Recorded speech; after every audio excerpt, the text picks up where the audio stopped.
Hello, Tony. How have you been? Pretty good. It's been a long, long rest. Yeah, it's been a while. You know, Tony, last time I attended the PIDS. PIDS? Yes, Philippine Institute for Development Studies. Oh, like this free research you gave me? Exactly. They publish policy notes for Philippine development, like this one, promoting health and social security systems, literacy among Filipino migrant domestic workers, challenges and ways forward. Oh, what's that all about? Oh, well, we are one of the largest labor sending countries according to PSA. About 1.77 million estimated OFW. However, they don't actively contributing in their PhilHealth, Pag-ibig, and SSS. Oh, why do you think so? Why they're not actively contributing in their SSS still help pag-ibig? Because lack of information about the benefit that they could get from it. You know, when you are member of OWA, uh, your dependent can get a scholarship, livelihood program, business, and so on and so forth. So it's a big benefit for them, but they don't contribute on it because they don't know what the benefit that they could get from it. And second, perception about the people, about the government's perception, belief of corruption that might misuse their hard-earned contribution. Lastly, they prefer to pay here in the Philippines because they know the places, the avenue, rather than abroad.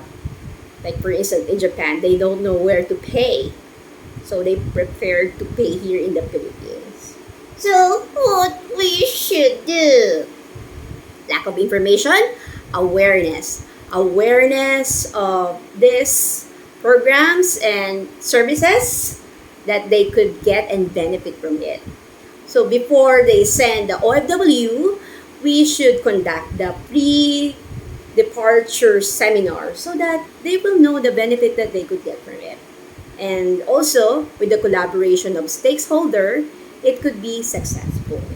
Oh, thank you for the information. Oh, not only that, they also shared about this one. Starting strong, why early childhood care and development matters in the Philippines. Why? Why early childhood care and development matter in the Philippines?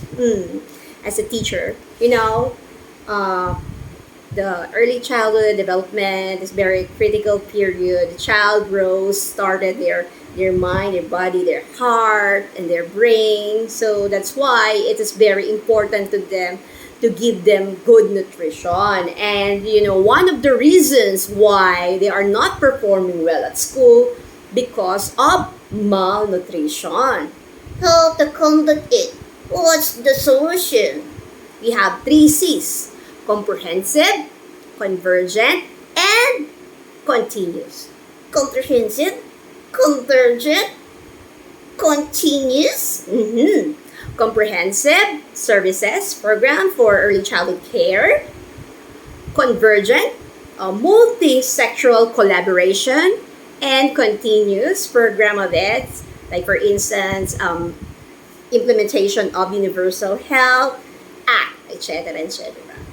Oh, very informative. Well, thank you for PIDS for this.